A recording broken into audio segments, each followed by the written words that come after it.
La verdad que un inmenso placer poder estar compartiendo con ustedes esta tarde y le doy muchas gracias a nuestro amado Jonathan por haberme puesto entre los dos camiones. Este, si teníamos todos la impresión de que habíamos sido aplastados por un camión, imagínense esta sensación en este momento de saber que después viene otro camión.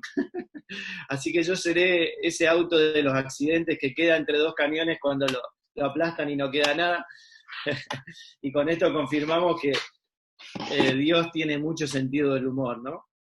Este, la verdad que no, de verdad, un inmenso placer poder compartir esta tarde y lo asumo y de hecho si esto hubiera sido a continuación de hace 2 horas atrás, le di tantas gracias al Señor por estas 2 horas para que las piernas dejen de temblar un poco, porque realmente el peso de lo que estamos viviendo y lo que estamos entendiendo es algo tremendo y necesitamos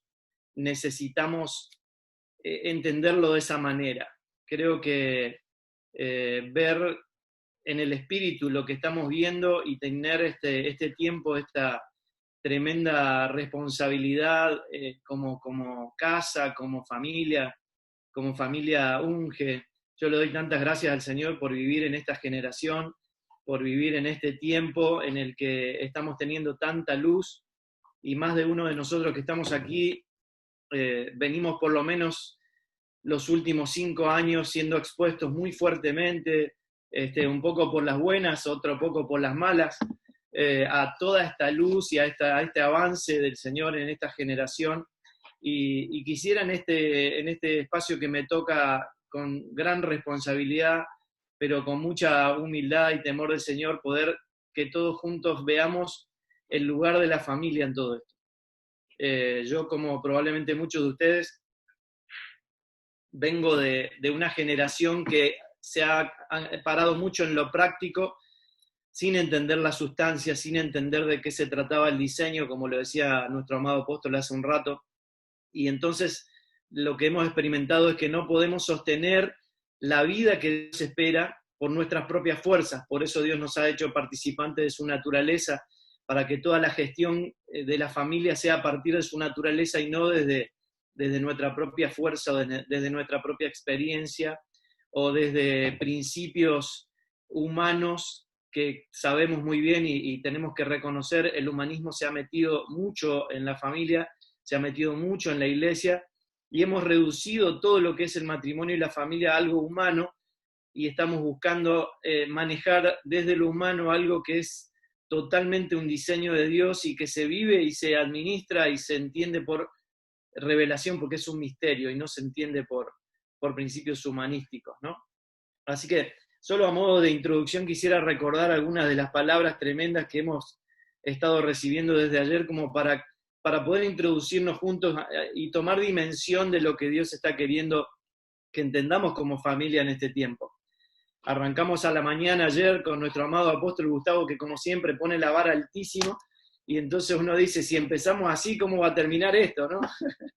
Y él decía, entre otras muchas cosas, que el origen de todo es Cristo y su incremento en nuestro espíritu. Eso es de lo que todo se trata y ese debe ser nuestro único interés. Y qué importante que como familias entendamos esto y que ese pase a ser nuestro interés, ¿no?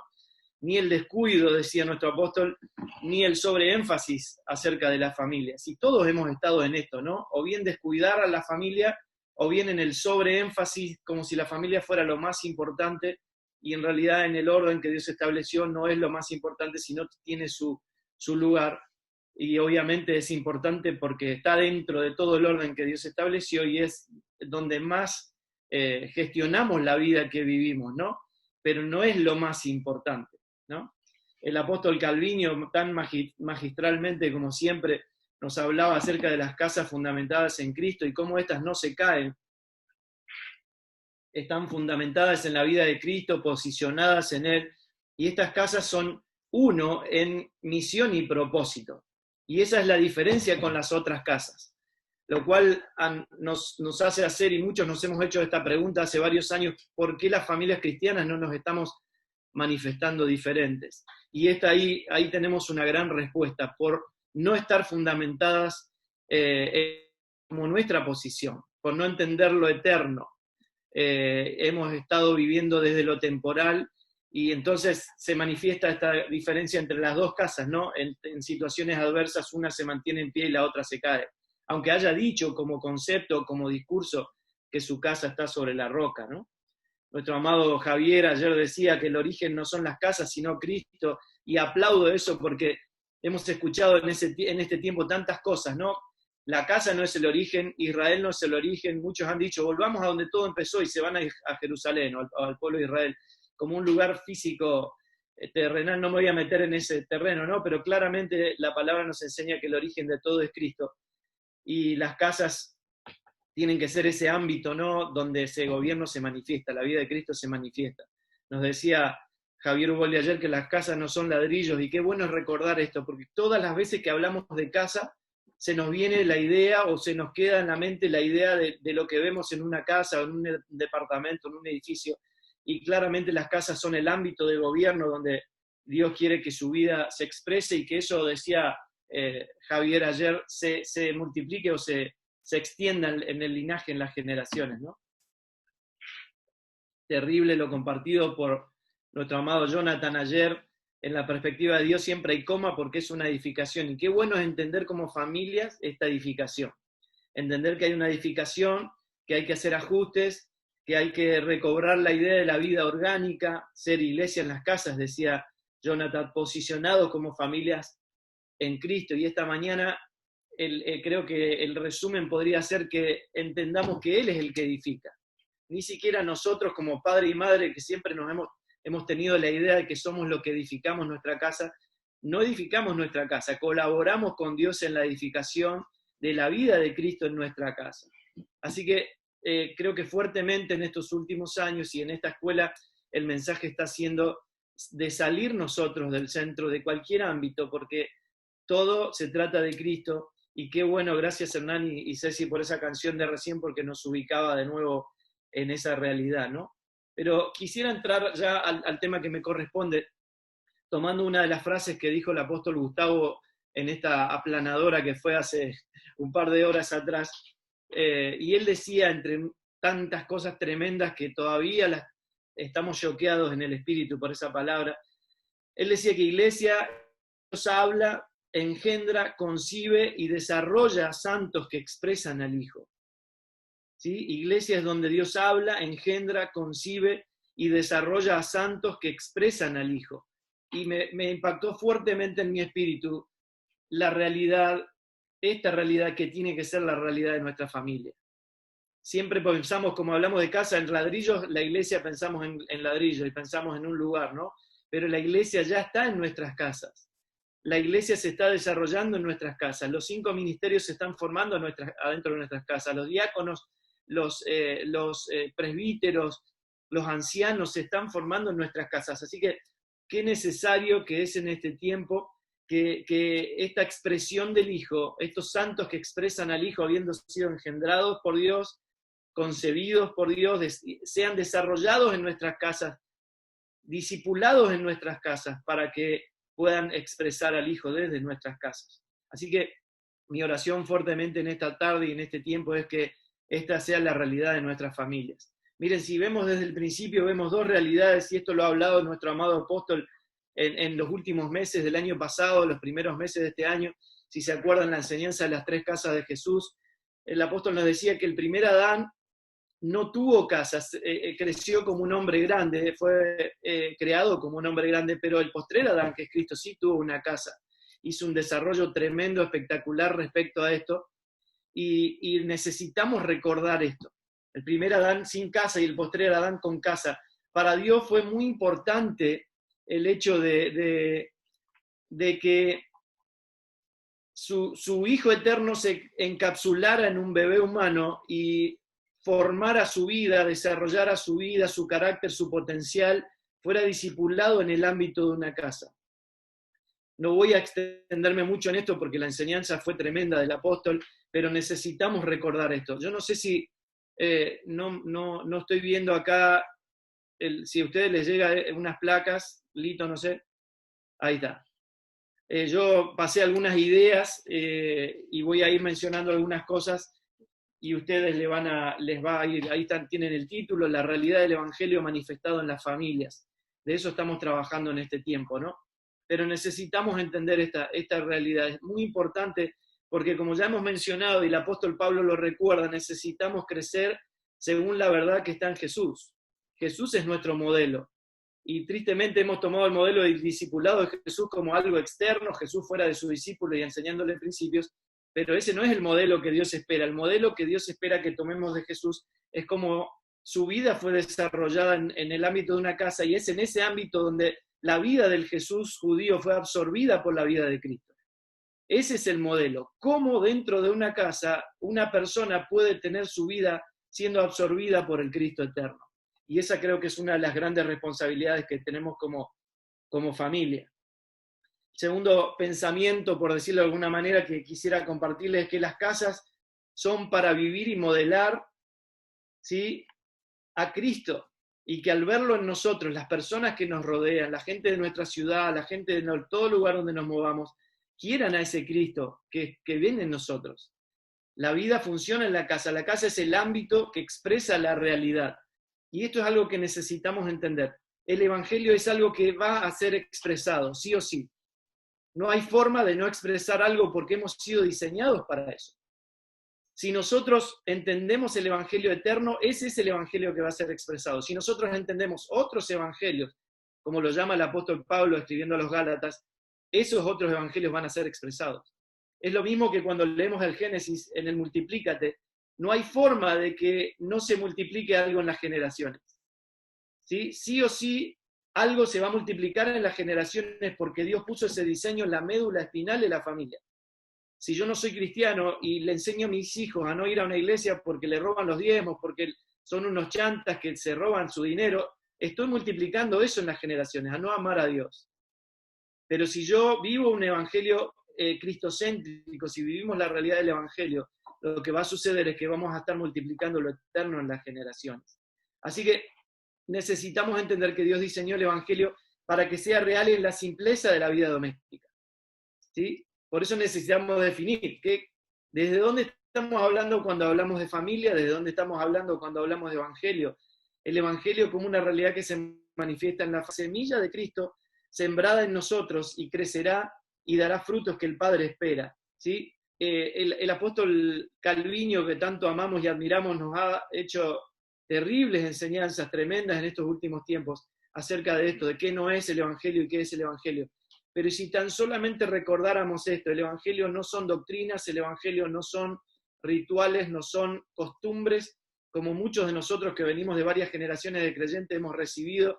El evangelio es una semilla plantada en nuestro espíritu, y como toda semilla tiene la genética, tiene el ADN, escuchamos hoy, tiene la ingeniería, la tecnología para que en el contacto con la tierra y con la humedad y con el sol crezca, se abra lugar, aun cuando hay piedras, como decía Javier ayer, y forme una planta, un árbol que va a dar el fruto que Dios espera que dé. Entender esto es fundamental en nuestras casas, porque la vida de nuestros hijos, en la vida de nuestros hijos hay una semilla que es nuestra responsabilidad como padres de desarrollar, porque como bien estamos entendiendo, todo se trata del aumento de Cristo. Creo que son palabras que van a quedar fuertemente grabadas en nuestro espíritu en este tiempo. El aumento de Cristo, el incremento, la gestión, el ajuste de paradigmas, como decía Jonathan ayer, palabras claves que van a ir quedando, ¿no?, en nuestra vida, y tienen que ser vividas y tienen que ser desarrolladas y ampliadas en el seno de nuestra casa. Entonces, volvamos al modelo de Jesús. Si Jesús es nuestro modelo, la pregunta es, ¿cómo Cristo va absorbiendo a Jesús? Esa es nuestra función en las casas. Ser absorbidos por su vida y colaborar con los demás miembros para que sean absorbidos por su vida. Permanentemente nuestro trabajo como padres nuestro trabajo como hijos, nuestro trabajo como hermanos dentro de la casa ese tiene que ser nuestro mayor interés. ¿Cómo colaboro para que Cristo crezca en mi hermano? ¿Cómo colaboro para que Cristo crezca en mi esposa? ¿Cómo colaboro para que Cristo crezca en mí, en todos los miembros de la casa? Y miren cómo siempre hemos entendido la familia desde lo almático, ¿no? Queremos que nos digan qué hacer, queremos que nos den los 10 pasos, cómo disciplino a mis hijos, cómo me manejo con mis hijos según la edad, y todo eso está muy bien, pero lo hemos experimentado, que si no entendemos esto, si no entendemos el diseño, si no entendemos el origen, lo que va a suceder es que no podemos sostener, es imposible sostener una familia siendo nosotros la fuerza, nosotros el fundamento o principios humanísticos el sostén. De la única manera, como ya lo venimos viendo y entendemos, es que Cristo sea el fundamento y que este Cristo vaya absorbiendo, este Cristo eterno, hermoso, esta posición hermosa en la que la obra de la cruz nos ha puesto, vaya absorbiendo toda nuestra vida para que toda la gestión que vamos haciendo sea desde esa vida y no desde los principios humanos y no desde nuestras propias fuerzas. Ahora, ¿por qué es tan importante entender cómo Jesús fue absorbido por el Cristo eterno? Porque si ustedes se acuerdan, ahí les dejo otro pensamiento, Jesús salió de su casa no leyendo la problemática social por la presencia de los romanos en su tiempo. Él no fue reactivo, no salió a los 30 años de su casa a levantar todo un movimiento con pancartas y carteles y a levantar un levantamiento social en contra de la injusticia de los romanos. Tranquilamente aplicable a nuestra situación actual política o de pandemia, lo que quieran, pero lo que sí necesitamos entender, cómo Jesús sale de su casa, solamente él dice una cosa, yo solo escucho y hago lo que veo hacer al Padre. Él salió de su casa y lo hemos hablado también con el apóstol cuando hablábamos de las 3 casas de Jesús. Jesús a los 12 años ya sabía que Dios era su Padre y ya sabía que Dios tiene negocios en los cuales su Padre se tiene que ocupar, lo cual nos confronta mucho y lo he compartido con algunos de ustedes en las congregaciones que hemos visitado, con otros por Zoom en este tiempo. A nosotros nos carga mucho pensar que tengo un hijo de 18 años y una hija de 15. Ellos saben que Dios es su papá y tiene negocios en los que ellos se tienen que ocupar. Pero en ese momento, como sabemos, Jesús no tenía la madurez interna de la cual estamos hablando en esta escuela. Entonces recién a los 30 años es que Jesús está preparado. Y es a los 30 años que el Padre reconoce. A los 12 el Padre no dice nada. Pero a los 30 años el Padre es quien dice y Jesús no dice nada.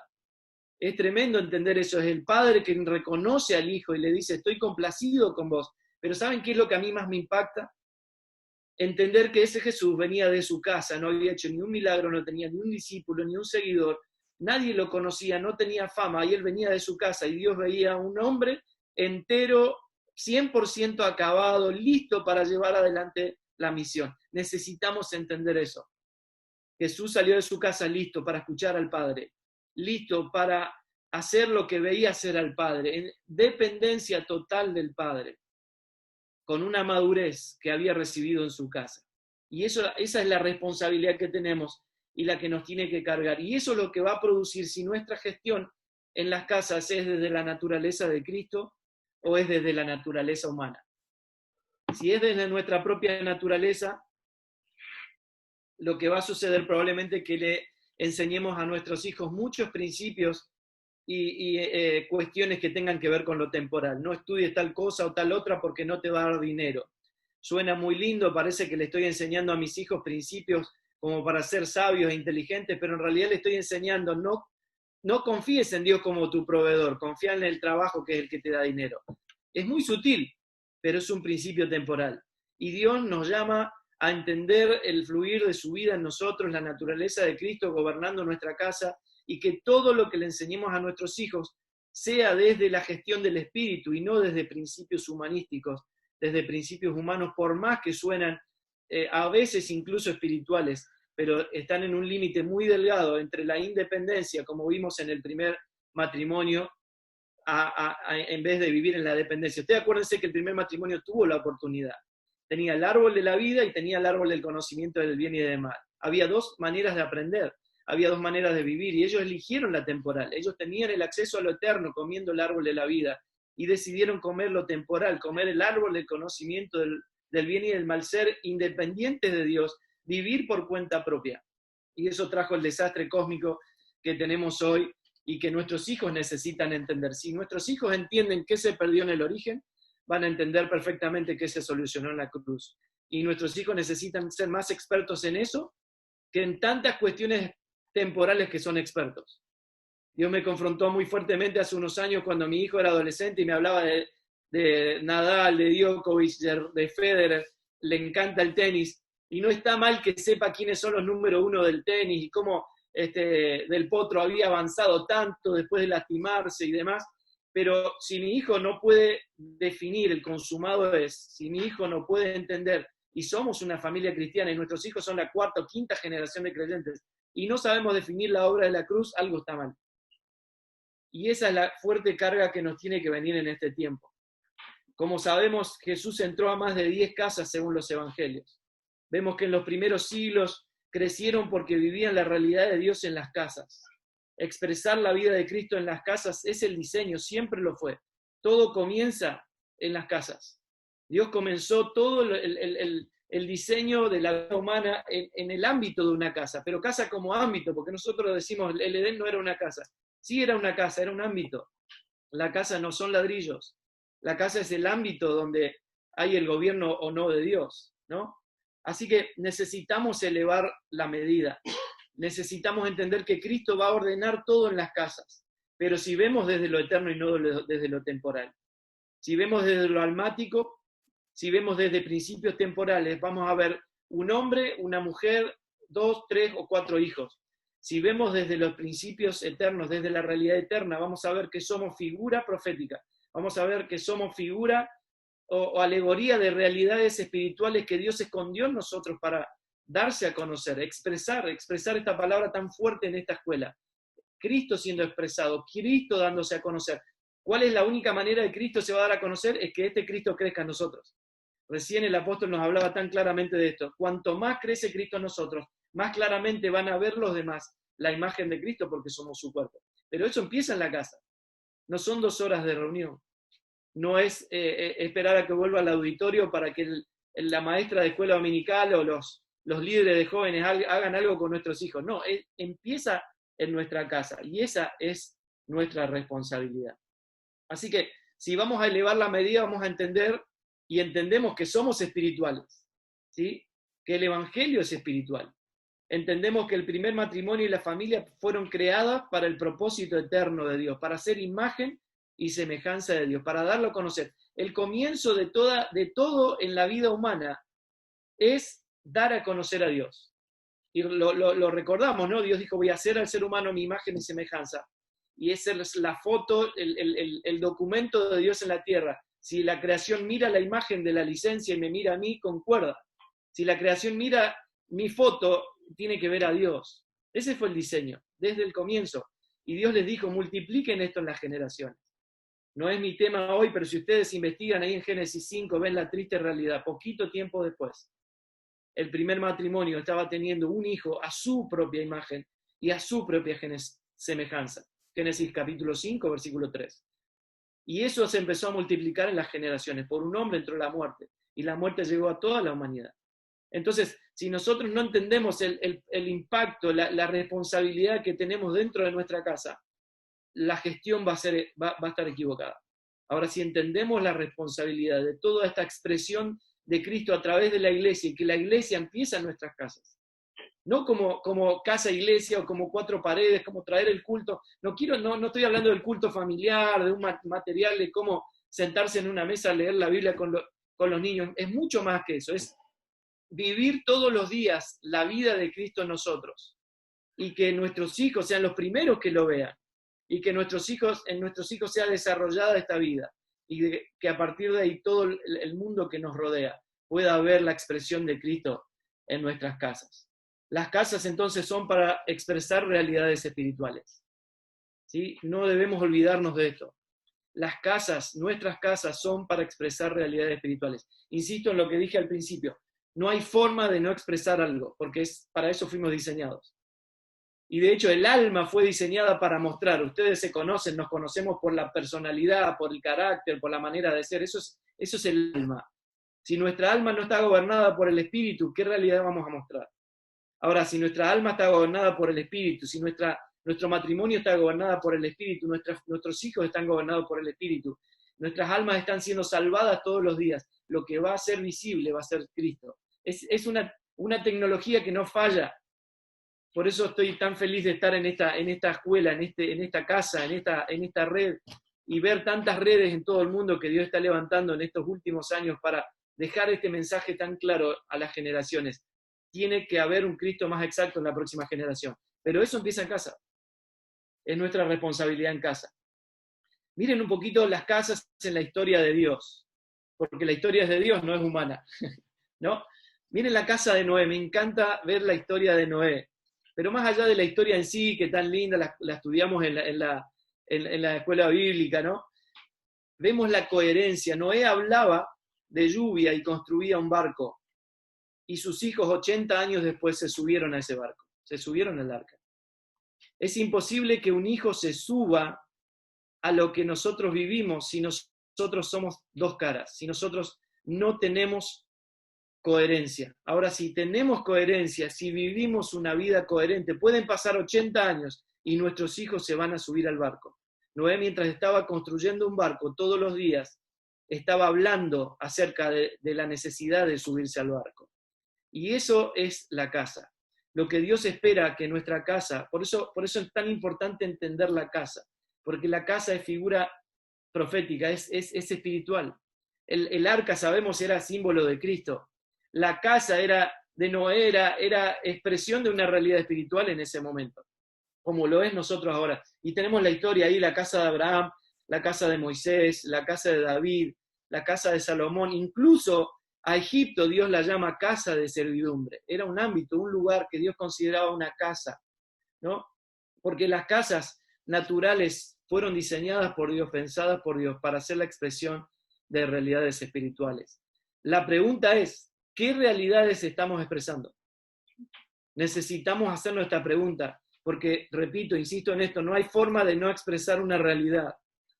Por eso, qué lindo cuando Pablo le dice a Timoteo, tu fe no fingida, le habla a los romanos de amor sin fingimiento, porque se puede fingir y claramente no es lo que Dios está buscando, y eso se está cayendo a pedazos. Nosotros venimos de ahí, de lo vacío y hueco de la religión, de lo vacío y hueco de la sabiduría humana, pero cuando las casas viven genuinamente su fe, y le doy tantas gracias al Señor por el apóstol Gustavo, el apóstol Calviño, tantas veces decirlo, no se trata de ser familias perfectas, se trata de ser familias que se someten al gobierno de Dios y que deciden transitar el proceso de perfeccionamiento cada día y que ven el resultado final. En el resultado final, nosotros, nuestros hijos, nuestros nietos serán siervos de Dios, serán colaboradores de Dios en el avance de su propósito eterno. Esa es la clave. Pueden venir cortocircuitos y al final voy a mencionar algo de esto, cuándo es importante ver el ruido y cuándo el ruido no tiene sentido, porque siempre va a haber ruido en casa, y de hecho Dios espera que haya ruido en la casa. Pero, ¿cuál es el sentido? Voy a avanzar así, no me quedo sin tiempo. Dice Deuteronomio 6, lo conocemos, ¿no? De hablar a nuestros hijos, a nuestros nietos, cuando nos acostemos, cuando nos levantemos. Hay una transmisión, un guardado de los mandamientos en la casa, en lo cotidiano. Porque la casa es el ámbito donde Dios espera la expresión de la realidad eterna. En la casa se expresa sí o sí la realidad. Yo puedo ser simpático afuera, pero en mi casa saben si lo soy o no lo soy. Puedo decir que soy bueno afuera, pero en mi casa saben si lo soy o no lo soy. Eso es el Evangelio, que en mi casa se vea la realidad de Dios. Sí o sí se va a ver. Si Cristo crece en mí, se va a ver. No hay forma de que no se vea. Esa es la tecnología. Pero necesitamos entender que somos figura de realidades espirituales. Mire lo que dice Proverbios 6, 20 y 23. Dice, hijo mío, obedece el mandamiento de tu padre y no abandones la enseñanza de tu madre. El mandamiento es lámpara y la enseñanza es una luz y disciplina en el camino de la vida. Miren qué tremendo. El mandamiento del padre y la enseñanza de la madre. ¿Sí? Y después en el 23 dice que el mandamiento es lámpara y la enseñanza es luz. ¿Se acuerdan del Salmo 119? Lámpara es a mis pies tu palabra y lumbrera mi camino. Lo mismo que Dios, somos nosotros en casa. No estamos jugando a la familia, ¿no? Qué tremendo este diseño de Dios y qué tremendo es entender el lugar de las familias dentro del propósito eterno. Es poderoso. La casa de Dios es edificada con piedras vivas. Volvemos a la casa, ¿no? La casa en la historia, la casa no como ladrillo, sino como un ámbito de gobierno. Y dice ahí en la primera carta del apóstol Pedro, dice, vosotros también como piedras vivas sed edificados como una casa espiritual y sacerdocio santo para ofrecer sacrificios espirituales aceptables a Dios por medio de Jesucristo.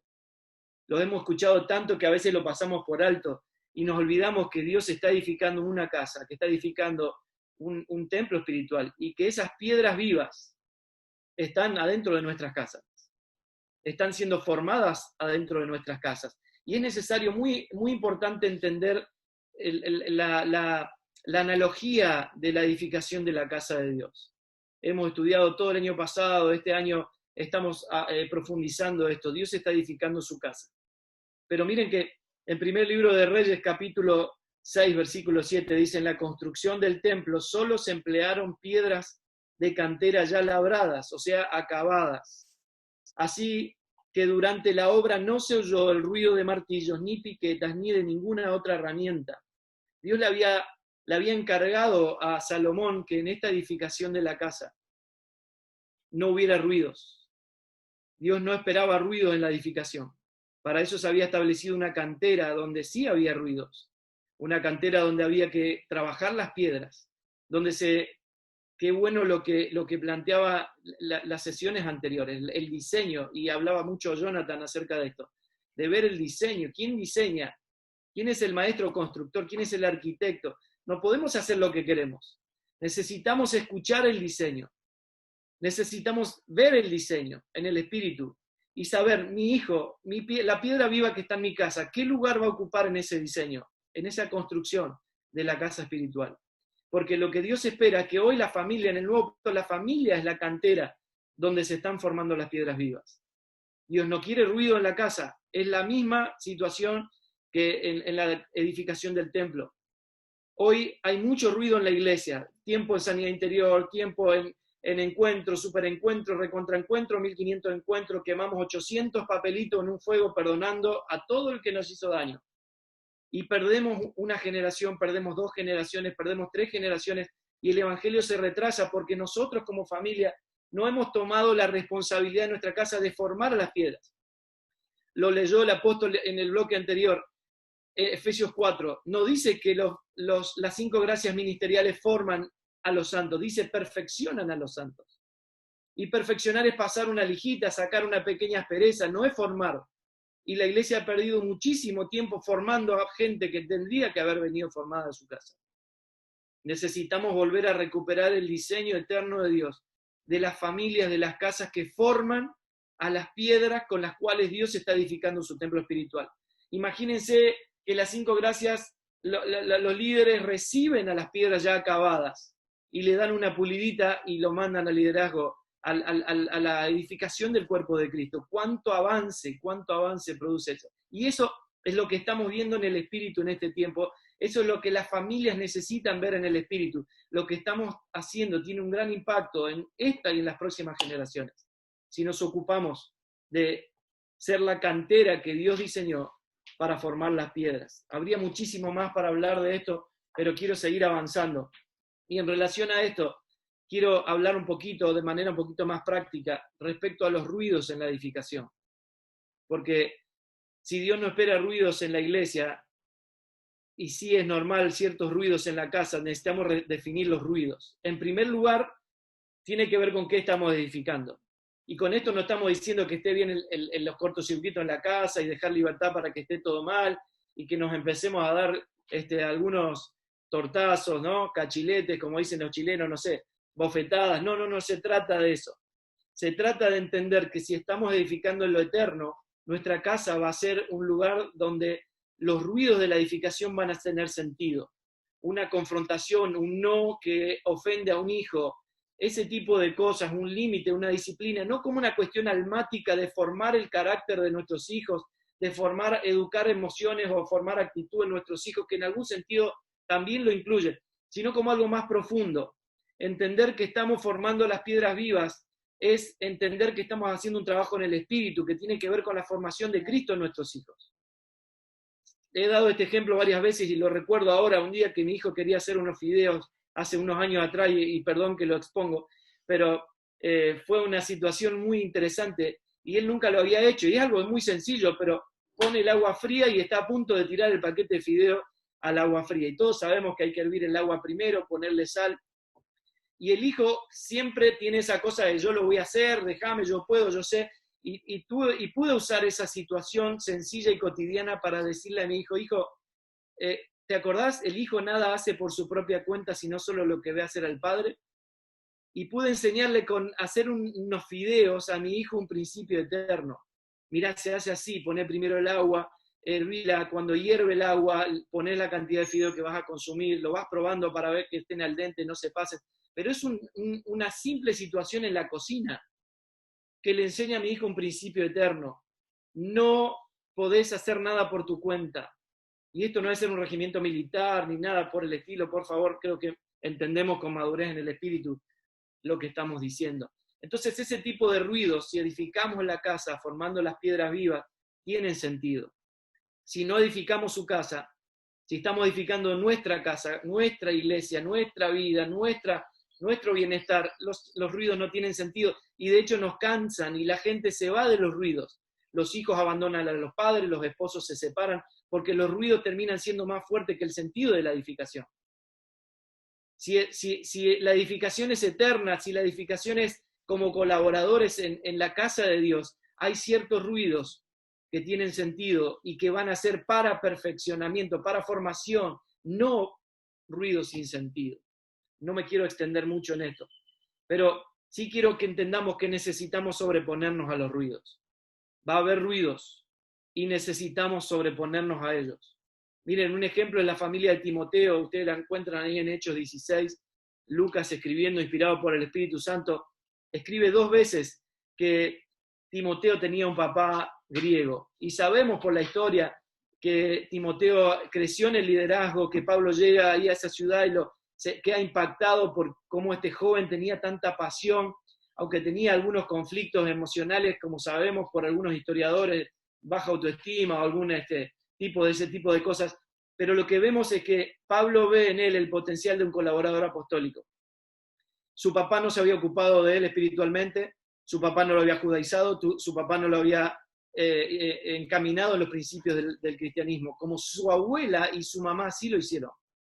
A Dios le alcanzan con que una abuela o una mamá en una casa viva una fe no fingida, para que de esa casa salga un colaborador apostólico, que 2000 años después todavía seguimos hablando de él. A mí me vuelve loco esto, ver el potencial que tiene, y esto lo dijo muy fuertemente el apóstol hace un rato, el terrible potencial, el terrible poder, la terrible autoridad que tiene la vida que portamos, la vida del resucitado. Y cuanto más la experimentemos, a Dios no le importa si hay un judío, si hay un griego, si hay quien está dentro de la casa, si uno vive esa fe no fingida, de esa casa van a salir colaboradores apostólicos, colaboradores en el avance del propósito eterno. Y esa es la esperanza que tenemos que tener. Esa casa tenía ruidos, pero había una persona que se encargó de que los ruidos tuvieran sentido en la edificación de la casa de Dios. Ahora me impacta mucho una historia, y no voy a ahondar mucho, solo mencionarla, la historia de David y Salomón. David se sobrepuso. Miren, si ustedes estudian, por favor les animo a que estudien la historia de David como padre. Qué tremendo desastre. Le hago un pequeño resumen rapidito nada más. David tiene un hijo que se enamora de su hermana. Amnón se enamora de Tamar. Y se empieza a enfermar y se empieza a enamorar tanto que un día se ingenia un plan para, gracias a un gran amigo, de los cuales nuestros hijos no tienen que tener, y se ingenia para tener un plan para violar a su propia hermana, y de hecho lo hace, y aparece en escena el tercer hijo de David, Absalón, que termina vengando a su hermana matando a Amnón. Miren qué hermosa familia cristiana. Vaya si hay ruido ahí, ¿no? Creo que nunca vamos a llegar a ruidos tan fuertes en nuestras casas, espero. Pero David, y pasan años, después de Absalón se escapa, se pasa 2 o 3 años en otra nación, David llora, ¿quién me devolviera a Absalón? El general del ejército va y lo busca, David lo recibe como protocolo de rey, le hace besar el anillo, por 2 años no lo ve, un desastre como padre. Absalón, cuento corto, termina haciéndole un golpe de estado al papá. Ahora pasa el tiempo y David se sobrepone a todos estos ruidos y entiende en los errores que ha cometido porque tenía esta capacidad de humillarse y reconocer su error. Y vemos en la historia de Salomón cómo David se dedica a Salomón, le dedica tiempo a Salomón de manera que impacta tanto su vida, que como vamos a ver en unos minutos, no es David hablando de lo que hizo como padre, sino que Salomón escribe de lo que David, su padre, hizo con él. Y eso es lo que me impacta muchísimo. Miren, Salomón, después léanlo, 1 Reyes 3, 2 Crónicas 1, Salomón empieza su reinado, ofrece 1000 sacrificios, como la locura que hacía su papá David, él había visto, conocía la historia, pero Salomón escribe en un momento, y es impactante lo que escribe él en Proverbios capítulo 4, de los versículos 4 al 13, se los comparto rapidito, y me impacta que Salomón sea el que dice esto. Si ustedes después leen en su casa, lean desde el versículo 3, él dice, yo también fui hijo, fui de mi papá, fui consentido de mi mamá, no lo dice en esos términos, pero da a conocer que las mujeres siempre consienten a los hijos, cosa que pasa siempre, pero miren lo que dice él en el versículo 4. Mi padre me enseñó, y esto es impactante, no es David hablando de lo que hizo él como padre, sino es Salomón hablando de lo que fue su padre. Y dice, mi padre me enseñó, toma en serio mis palabras, sigue mis mandamientos y vivirás, adquiere sabiduría. Y mire cuántas veces aquí se menciona la palabra sabiduría. Adquiere sabiduría, desarrolla buen juicio, que es otra faceta o una faceta dentro de la sabiduría. Y ya vamos dos. No te olvides de mis palabras ni te alejes de ellas, que tienen que ver con la sabiduría. 3. No des la espalda a la sabiduría. 4. Pues ella te protegerá. Ella es la sabiduría. Ámala. ¿A quién? A la sabiduría. 6. Y ella, la sabiduría. 7. Te guardará. Versículo 7. Adquirir sabiduría. 8. Es lo más sabio que puedes hacer. Y en todo lo demás que haga, desarrolla buen juicio. 9. Otra faceta de la sabiduría.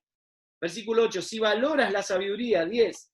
Ella, la sabiduría, 11, te engrandecerá. Abrázala, 12, y ella te honrará, 13. Te pondrá una hermosa guirnalda de flores sobre la cabeza, 14. Te entregará una preciosa corona, 15. Hijo mío, escúchame y haz lo que te digo, y tendrás una buena y larga vida. Te enseñaré los caminos de la sabiduría. Ya no sé cuántas veces lo dijo, y te guiaré por sendas rectas. Qué loco que Salomón diga que su papá le estaba diciendo sobre el camino recto cuando su papá tuvo un camino desastroso. Pero evidentemente David pudo sobreponerse a los ruidos, pudo humillarse, pudo reencaminar su vida y dedicarse a Salomón y enseñarle estas cosas. Y Salomón puede escribirlo después, no necesita sanidad interior para sanar lo que su papá no hizo. Salomón está hablando bien de su papá. Y Salomón escuchó a su papá, como vimos en Deuteronomio, en el camino, cuando te acuestes, cuando te levantes, vas a jugar a la pelota, Salomón, sabiduría, busca milanesa de la despensa, Salomón, no te olvides de la sabiduría, trae limón de la planta, sabiduría, Salomón, ¿qué vas a hacer? Voy a jugar a la play, papá, la sabiduría, ojo, y así todo el tiempo, sabiduría, sabiduría, sabiduría. Y todos sabemos, ¿no?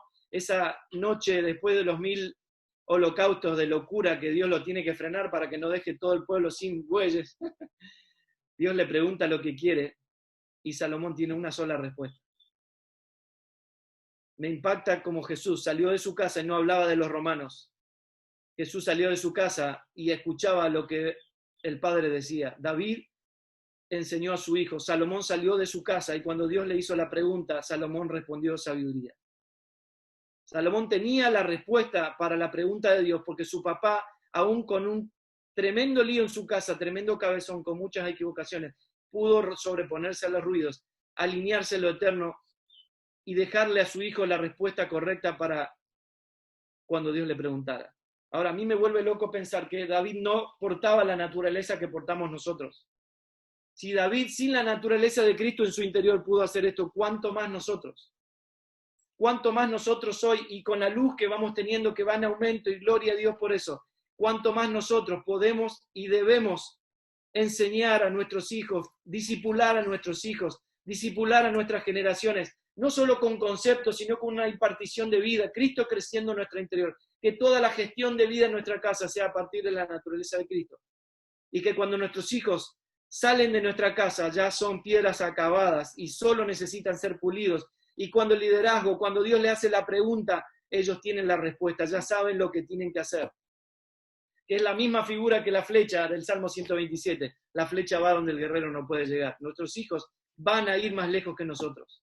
Nosotros somos la plataforma de donde nuestros hijos van a salir. No puede ser que no lleguen más que nosotros. No es el diseño, es un antidiseño. Así que la ingeniería, la tecnología que tiene esta vida que portamos, gloria a Dios por eso, es el incremento, es el incremento, es el incremento. Y es profético lo que estamos viviendo en esta escuela. Va a haber un incremento, empezando en las casas. Empezando en las casas.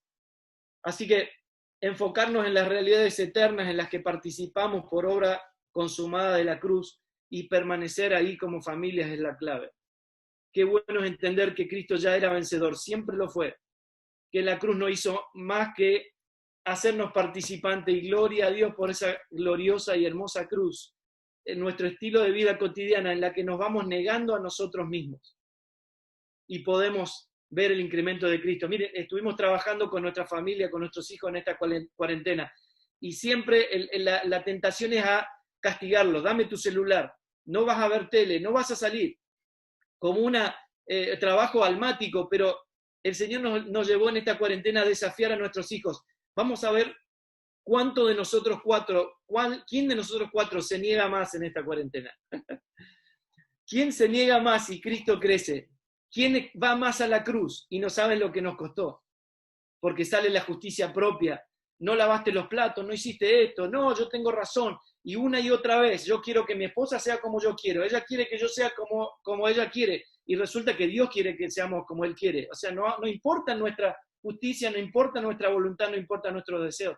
Lo que importa es ser como Él quiere que seamos. Y esto es muy sencillo, Él quiere que seamos como Cristo.